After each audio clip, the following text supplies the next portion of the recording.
Cerca de 25 milhões de brasileiros são fumantes e cada um justifica seu vício de alguma forma. É comum ouvirmos que o primeiro trago aconteceu na companhia de amigos ou até mesmo da própria família, sempre de uma forma despreocupada com o futuro. Mas na hora que o cigarro escolhe suas vítimas, aí ele nem se preocupa com história, classe social ou região demográfica. O resultado vem de repente após anos carregando o maço no bolso. O trago que antes oferecia prazer deixa claro que nada mais é do que um grande inimigo dos seus fiéis simpatizantes.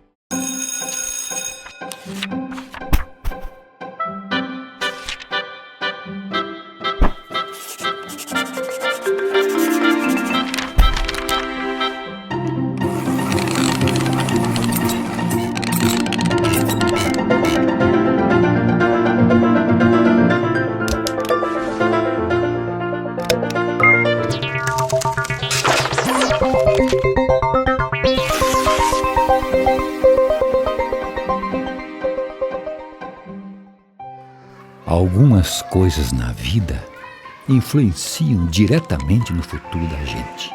A educação é uma das principais. Educação de verdade a gente encontra num lugar onde é possível aprender sobre o mundo de diversas maneiras. Por isso, todo pai sonha e luta para dar ao filho a melhor educação do mundo. Há mais de 100 anos, a educação adventista se preocupa com o futuro dos seus alunos e prepara o caminho de profissionais de valor. A educação adventista fez parte da minha história. Nosso compromisso é com o seu futuro e com os seus sonhos.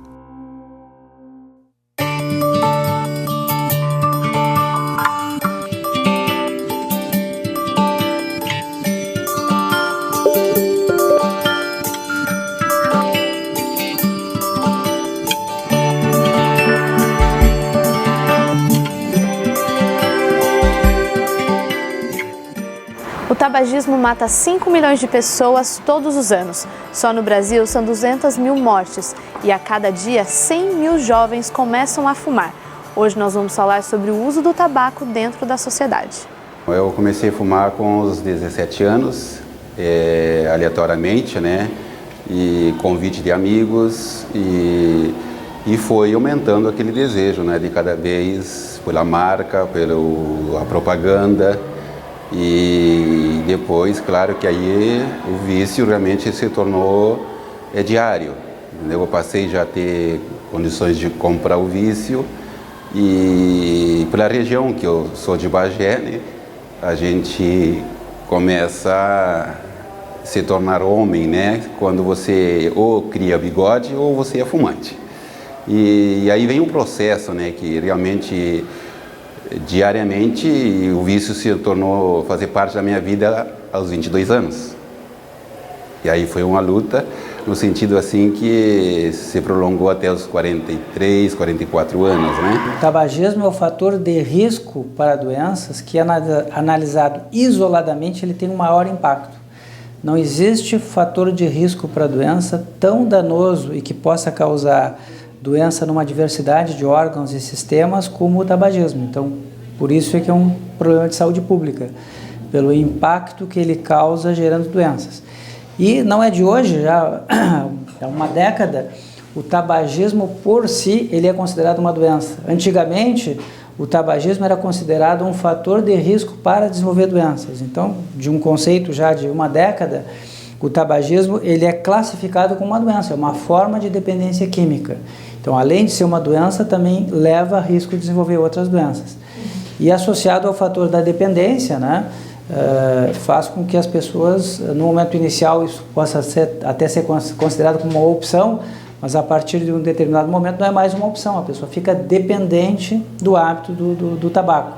E aí não consegue largar o tabagismo e aí começam a aparecer as doenças. O vício, ele se caracteriza pela dependência. Então, não é aquela questão assim da pessoa dizer, eu posso largar quando eu quiser. Na ausência da substância ou do comportamento que existe o vício, a pessoa não se sente bem, ela se sente ansiosa, tem tremores, suor, dor de cabeça, mau humor muito forte, uma certa instabilidade emocional. Então, na falta daquela substância ou no comportamento que existe o vício, a pessoa não se sente bem, porque realmente ela é dependente daquilo. Mesmo sendo um produto que é vendido legalmente, o cigarro é uma droga tão perigosa como qualquer outra droga ilícita. Só para você ter uma ideia, a nicotina, que é apenas uma das 4.000 substâncias encontradas em apenas um cigarro, chega ao cérebro em apenas 9 segundos e imediatamente causa alterações cerebrais da mesma forma como ocorre com a cocaína, crack e heroína. Aí vem um processo de decisão, né?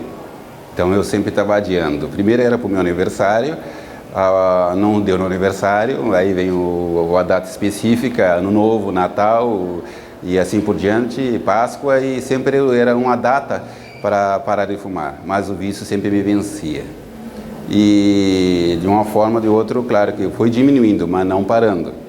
Então aconteceu que num dia 2 de finados, né, com uma namorada, uma ex-namorada, a gente foi visitar o túmulo da sua mãe no cemitério, e me chamou a atenção que a data de nascimento e a data de falecimento se tornava um período de 41 anos de vida da mãe dela. E aí eu perguntei por que tão pouco tempo assim, o que tinha acontecido com ela. E aí ela disse não, um enfisema pulmonar. Naquele mesmo tempo eu coloquei a mão no bolso e joguei a carteira de cigarro em cima do túmulo, e até hoje não fumo mais. Quais são os grandes grupos de doenças que o tabagismo assim causa, é fator de risco para desenvolver doença? Então, o primeiro deles são as doenças cardiovasculares, que são as causas de óbito mais frequentes na população, que incluem aí infarto, acidentes cerebrovasculares. Isoladamente o tabagismo é o fator de risco mais importante para o desenvolvimento dessas doenças. Claro que tem vários outros fatores de risco também e várias outras intervenções assim do ponto de vista preventivo que podem ser feitas. Então temos doenças cardiovasculares, temos as doenças do aparelho respiratório, aí tem o enfisema e a bronquite crônica, né? Existe um estudo na América Latina mostrando que dados nacionais feitos em São Paulo, nesse estudo, o estudo platino, está publicado na revista Lancet, uma das revistas mundiais mais conhecidas, a prevalência de tabagismo em adultos, de pacientes com DPOC, com enfisema ou bronquite, no Brasil, em adultos acima de 40 anos, deu em torno de 15%, 16%, é muito elevado. Então, uma percentagem grande de pacientes tem DPOC, que é bronquite crônica ou enfisema. E a causa principal, 85% desses pacientes, a doença é causada pelo tabagismo. Então, tem as doenças cardiovasculares, incluindo as doenças cerebrovasculares, e temos as doenças respiratórias, que é o enfisema, e depois, em terceiro lugar, nós temos o câncer, né? E aí se espalha para vários órgãos. Tem o câncer de pulmão, né? Fumar significa um risco de câncer de pulmão cerca de 35 vezes maior do que é de quem nunca fumou. Fumo passivo é 1, alguma coisa a mais, também aumenta o risco, mas não é tão grande quanto quem fuma, mas também aumenta o risco. Câncer de cabeça e pescoço, câncer de boca, cavidade bucal, laringe, câncer de bexiga, câncer de rim, câncer de pele. Então tem vários sítios locais de neoplasia que o risco de câncer é maior. E depois outras doenças assim não relacionadas a esses 3 principais fatores, né? Aumenta a chance de infecções, né? Então, crianças, filhos de mães fumantes têm mais infecção respiratória. Baixo peso no nascimento, assim, crianças que nascem de mães fumantes têm baixo peso. Doenças do aparelho digestório, úlcera, a frequência de úlcera gastroduodenal é mais frequente em pessoas que fumam. Então, tem várias outras doenças que também o tabagismo é importante. Existem algumas pessoas que sim, têm a consciência tanto que eles buscam auxílio, que fazem alguma coisa para se desvencilhar desse vício. Tem aquelas que têm a consciência, mas não estão nem um pouquinho a fim de buscar um auxílio ou de abandonar a droga. Até porque, se a gente for utilizar a questão do cigarro, os prejuízos dele, que causam os danos à saúde, não são danos a curto prazo. São danos que a gente enxerga lá na frente. Então, geralmente a pessoa pensa, não, mas olha, eu tenho muito tempo para frente até que eu venha sentir algum dano na minha saúde. Até agora não me aconteceu nada. Por mais que hoje existam propagandas, tanto na caixinha do cigarro, como na televisão, após passar uma propaganda incentivando o uso, sempre tem aqueles segundinhos falando que pode trazer prejuízo à saúde, só que ainda é muito maior o incentivo, muito maior, do que o alerta de que aquilo vai trazer um prejuízo para a saúde. Então a gente vê que não são apenas as propagandas de televisão, mas é outdoor, nos locais que você entra para comer, lá tem uma placa da marca de cigarro, ou nos filmes sempre tem pessoas ingerindo tanto bebida alcoólica como fumando. Isso acaba incentivando, ainda mais quem já tem a dependência daquilo e está sempre lembrando. No Brasil existe um decréscimo em relação à prevalência de tabagismo. Se tu pegares assim os dados com metodologia diferente, mas que estimavam a prevalência do tabagismo 20, 30 anos atrás, hoje nós temos quase a metade disso. Claro, estudos com metodologia diferente e com uma qualidade um pouco diferente, mas assim, a ideia que se tem é que a prevalência do tabagismo está diminuindo, certo?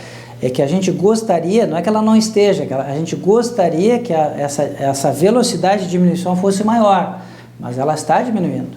E isso decorre de programas públicos de reconhecimento do tabagismo com doença, estratégias de abordagem lá no início dentro da escola. Então tem programas federais de avaliação da taxa de tabagismo escolar. Então isso tem que ser monitorado, isso tem que ser tratado como um problema. Tem que ser monitorado qual é a prevalência de tabagismo em idade escolar, tem que se fazer programas educacionais voltados para essa população. Na verdade, talvez o mais importante de tudo seja fazer programas voltados para a população na qual o tabagismo se inicia, que é antes dos 18 anos de idade, entre os 12 e os 18 anos de idade, que é a população mais vulnerável e que talvez tenha uma menor influência dos conceitos culturais já estabelecidos, né? Então depende muito de uma imposição familiar que nem sempre existe, né? É um acesso muito grande hoje em dia. As pessoas, existem muitos fumantes. Então até mesmo no ambiente de trabalho, numa faculdade, na escola, tem adolescentes que após que terminou a escola, eles vão para algum lugar mais escondido, porque sempre tem pais ali para poder fazer o uso do cigarro. E daí o adolescente, para se sentir enturmado, se sentir seguro, não ser o careta da turma, já acaba entrando na onda junto. Então existe um apelo muito grande para o uso do cigarro, tanto nessa questão da mídia como a própria sociedade, a questão social, os amigos ou alguns familiares, a família inteira faz uso do cigarro e não condena o uso do cigarro. Então o adolescente acaba vendo aquilo desde a infância e para ele aquilo é normal, e mais cedo ou mais tarde ele acaba fazendo uso também, porque já não tem mais aquela barreira moral. Não, eu não posso, olha só, minha família não utiliza, incentivou o não uso. Então são várias questões que apelam e que acabam levando a pessoa a utilizar. E até mesmo a questão dos vazios emocionais. Porque muitas pessoas lá na sua mais tenra infância tiveram fases em que não foram supridas emocionalmente da forma correta. Ou houve a falta ou houve o excesso. Então fica aquela necessidade de preenchimento ou de manter aquilo que foi extremamente bom, que não havia frustrações. Então na ânsia de tentar suprir isso ou de continuar tendo aquele apoio, aquele amparo, a pessoa acaba preenchendo isso com o uso de alguma substância química ou o vício em algum outro comportamento também. Dados publicados pelo Ministério da Saúde revelam que o problema do tabagismo geralmente se inicia na adolescência. 9 de cada 10 adultos fumantes deram o primeiro trago muito antes dos 18 anos. No Brasil, cerca de 3 milhões de jovens em idade escolar já são completamente dependentes do tabaco. Isso mostra que a escola tem nas mãos a idade mais crítica de iniciação ao vício. Por isso, ela pode ser uma grande auxiliadora na prevenção do uso. O projeto Troque Sua Nicotina por uma Vitamina veio da ideia do povo lá do Paraná, em Curitiba. Eles tiveram essa ideia, fizeram isso nos semáforos, nas ruas, dos próprios colégios adventistas. E aproveitando a oportunidade agora, que nós estamos em tempos difíceis, né, aqui em Porto Alegre, algumas revoltas aí, então nós decidimos presentear aqui as pessoas daqui desse largo, né, daqui do mercado público, com uma vitamina a troca de um cigarro. Até agora nós conseguimos bastante, mas está difícil, as pessoas não querem largar a mão do cigarro. Antes eu gostaria de saber se a senhora não quer trocar sua nicotina por uma vitamina. Não, ainda não. Não? Joga no lixo, pega outra coisa, come, não fica fumando. Pega uma bergamota. Eles acharam o máximo de estar aqui. Como eu disse, eles queriam até que os pais passassem aqui, alguns que os pais fumam, outros que tia fuma, tio, eles queriam que outras pessoas estivessem aqui, né? Nós vamos receber outros alunos agora e eles estavam ansiosos para chegar esse dia. Ai, como que tem que ir com uniforme, não tem que fazer alguma coisa, tem que falar. Vieram ensaiando o que eles iam falar. Ai, a gente fala isso, fala aquilo. E como o projeto Educação Mais Saúde, ele tem sido bem presente dentro da escola, então eles já estavam sabendo dos remédios da natureza, já estavam sabendo o que mais ou menos, como eles iriam abordar as pessoas. E nisso a gente viu assim, uma simpatia muito grande deles, as pessoas foram muito bem recebidos. Claro que um ou outro, né, com medo até da abordagem, até com medo de ter que pagar alguma coisa, alguns fugiam, mas a maioria deles estavam assim bem recíprocos, né, para receber os alunos. As pessoas a parar de fumar. Então, já que o senhor não eu vou entregar um panfleto, um DVD que fala de esperança para ajudar o senhor. Se o senhor conhece alguém que fuma, entrega para essas pessoas, talvez possa ajudar elas. E aqui fala dos remédios naturais, tá bom? Tá bom? Bom dia pro senhor. Várias coisas ruins nesses últimos dias e ele é bem interessante porque mostra que existe uma esperança pra gente. A gente está tentando ajudar as pessoas a largar o vício, então o nosso projeto é troque sua nicotina por uma vitamina. Paga alguma coisa? Não, é totalmente grátis o presente pro senhor. A educação adventista, ela vai além dos muros da escola. E hoje nós vivemos numa época em que a educação precisa realmente ir além. Ser mais do que interdisciplinar, ser transdisciplinar. E a gente percebe isso dentro da nossa rede toda, né? E a gente fica feliz porque não é só o Colégio Adventista do Partenon, mas é o Colégio Adventista em geral. Os alunos têm esse interesse, essa vontade de ajudar o próximo, esse desejo de fazer a diferença numa sociedade tão corrompida, tantos vícios, não só o cigarro, né, mas outros vícios também. E a gente tem esse princípio no nosso coração, esse desejo de fazer a diferença. Por isso hoje nós estamos aqui, mais do que educar, mais do que ensinar, queremos também colocar no coração das pessoas o desejo de mudança. O problema é que eu não tenho dinheiro para comprar. Não, é de graça. Presente pra senhora. Presente, Então, só larga ali. Vamos ali, então. A senhora escolhe daí se quer largar a bergamota, quer ganhar a bergamota ou não. Tá bom? Tem um panfleto que fala sobre o nosso projeto. Tá bom? Tá bom? Aqui, ó. Aqui tem Só colocar aqui. Você vai apagar o seu cigarro? Parabéns! Apaga ele ali, ó. apaga o cigarro. Se eu te disser que eu tô tendo um câncer na garganta de cigarro. Foi. A senhora quer a bergamota? Leva então. Então tá. Então leva.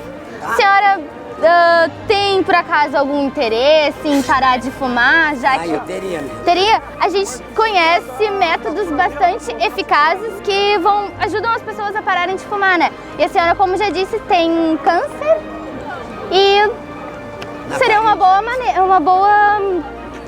hora essa ajuda, né? E é exatamente sobre isso que o nosso projeto está falando, ajudar as pessoas que estão precisando de um impulso só, né? Para ajuda. Dentro desse espaço, dentro desse tempo, pouco tempo que nós estamos aqui, a gente ouviu muitas histórias, né? Tem pessoas que fumam desde pequenos porque acenderam um cigarro do pai. Infelizmente, às vezes, antigamente, né? Uns 30 anos atrás, as pessoas davam o cigarro para o filho acender, dar a primeira tragada. E com isso veio o vício. Desde os 7, 12, 14, 15 anos, eles são fumantes. E outras histórias também, pessoas que já tiveram AVC, pessoas que estão com câncer por causa do cigarro. E a gente percebe um desejo muito grande das pessoas de deixar de fumar. Mas também, ao mesmo tempo, eles relatam que é muito difícil. Alguns pediram telefone de um contato para cursos, né? Que a gente sabe que a Igreja Adventista tem essa linha de cursos para deixar de fumar, mas eles encontram muita dificuldade. Seus amigos fumavam e você decidiu por eles? Isso, na escola era moda. E aí, o que você já consegue ver em você por causa do cigarro? Coisas ruins, assim? Fôlego, né? Falta de fôlego. Né? Porque na época de escola eu jogava handball, fazia vôlei e hoje eu não tenho mais pique, né? Não, sabe? Se eu tiver que correr agora para pegar o ônibus, eu não chego lá em boa forma. Um bom de um tempo ofegante. Né? Se arrepende? Bastante, mas é bem difícil de largar, não é fácil, né? É bem complicado. Você tem medo do que do cigarro causar em você? Na verdade eu não penso muito nisso, porque se tu pensar, acho que tu fica meio perturbado, né? Não tem o que pensar. Tenho vontade de largar o vício, já tentei várias vezes, eu acho que eu ainda consigo ainda. Já fazem 10 anos que eu fumo, já vou fazer 25 anos. Você fuma há quanto tempo já? 40 anos. Começou com que idade? 13 anos. Você é irmã, vocês três são irmãs, né? Você também fuma. Você começou com que idade? Acho que uns 13 anos também. Eu queria que vocês me falassem como é que vocês começaram a fumar. Acendendo cigarro para a mamãe, né? Aí foi, acendia a mãe pedia, a gente ia lá no fogãozinho, acendia. E aí foi começando, né? Aí foi virando. O pai tinha aqueles palheiros, a gente fazia os cigarrinhos pequenininhos, ia pro banheiro, fumava escondido. Começamos assim.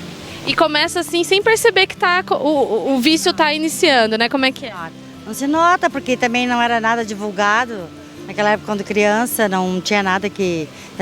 vai ficar doente, vai... Daí a gente foi indo, quando depois ia pro colégio, falava com as amigas. E aí começou, né? Quantos cigarros você fuma hoje? Hoje, agora que eu quase infartei há um mês atrás, eu fumo por dia da minha base, eu fumo mais à noite, mas assim uns 5 cigarros por dia. E você?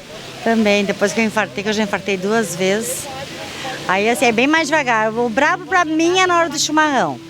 Porque se eu tiver uma galera que não fuma, eu não tenho vontade de acender. Agora você não fuma e é irmã das duas, né? O que você vê que acabou causando para a saúde delas o cigarro? As duas já infartaram, né? Quase infartaram. A pele, eu acho que a pele judia muito da pele, o cigarro. Ela é mais jovem, ela acha mais jovem, eu sou mais velha. Então, olha, dá um conselho para as duas agora, que elas deixaram o cigarro aqui, trocaram por uma vitamina.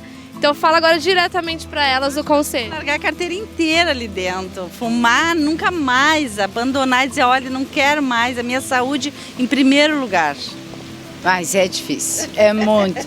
Eu já fiz até tratamento, usei adesivos, mas não consegui. Qual que é o primeiro passo, na sua visão? Para parar de fumar? Vergonha na cara. É que, na verdade, a iniciação ao tabagismo ela pode ser considerada como uma opção, até que releva aspectos individuais e aspectos culturais e sociais. Mas uma boa parte das pessoas que experimentam o tabagismo se torna dependente da nicotina. Existe uma variabilidade da predisposição genética para a intensidade de adquirir a dependência.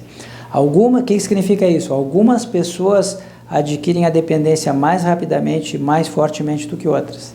Então, algumas pessoas que têm uma predisposição genética para desenvolver dependência à nicotina começam como uma experimentação e depois, na verdade, não é mais uma opção, passa a ser uma dependência, né? Então, esse é o ponto principal. O aspecto cultural permite a iniciação ao tabagismo como experimentação e isso, na sequência, faz com que um grande número de pessoas fiquem dependentes. Claro que muitas pessoas experimentam e não desenvolvem o hábito, mas uma parte das pessoas que são mais vulneráveis não conseguem fazer esse desligamento do hábito e ficam tabagistas durante décadas. O cigarro, ele é uma droga aceitável. Eu vejo isso até porque na questão... Não existe uma proibição, não é a mesma coisa da proibição do uso da maconha ou de um crack, de uma cocaína. O governo não proíbe, no Brasil é totalmente permitido o uso do cigarro. Então isso já facilita, porque não é algo proibido, é algo que é lícito, as pessoas podem fazer uso. E tem a questão do dano da saúde, que não é um dano a curto prazo. é um dano mais a longo prazo. Então, geralmente a gente vê pessoas com dano do cigarro que já estão há mais tempo fumando. É difícil a gente encontrar um jovem, uma pessoa de 20, 25, 30 anos já com danos sérios do cigarro. É mais depois. Então, principalmente na adolescência, que eles querem muito curtir o aqui e agora. Então, pensar no dano do cigarro, que é uma coisa que pode acontecer lá para frente, é muito lá para frente. A gente não pode criar a expectativa que uma lei que não permita o fumo em ambientes públicos e fechados vai resolver o problema. Evidente que isso é uma iniciativa válida até para a proteção das outras pessoas que fizeram a opção de serem não fumantes. Mas assim, isoladamente, isso não vai ser suficiente para bloquear essa epidemia. Eu consideraria, dentro das várias prioridades, e veja bem, não tem por que a gente considerar que seja uma opção qual dos caminhos para melhorar o problema a gente deva seguir, já que essas opções não são excludentes, né? Eu posso implementar uma política legislativa restritiva, que iniba, que coíba o uso do tabaco. Eu posso implementar uma estratégia econômica que dê uma opção às zonas que dependem do cultivo do tabaco para desenvolverem novas atividades econômicas gradativamente, de modo que possa diminuir a dependência econômica do tabaco em determinadas regiões. E eu posso também influenciar de modo mais enérgico educacionalmente, e aí eu priorizaria a faixa etária dos 12 aos 18 anos. Que é aquela que 75% a 80% das pessoas começam a iniciação ao tabagismo, né? Então eu priorizaria o aspecto educacional nas escolas. E todos esses dados, eles não são excludentes, essas ações, melhor dizendo, não são excludentes, não tem por que escolher entre uma ou outra, pode fazer todas. Evitar o primeiro trago é o melhor remédio para ficar longe da possibilidade de um vício. E para quem deseja parar de fumar, decidir e buscar mudanças é o primeiro passo para começar uma nova vida. Quando a gente recebe o aluno no início do ano, a gente pega ele de uma maneira e, como professor, nós temos que mudar, né? A gente não pode deixar que esse aluno apenas passe na nossa vida, nós temos que fazer a diferença na vida desse aluno. Então, o professor tem que ser aquilo que gostaria que o seu aluno fosse. Isso, para mim, que é educação.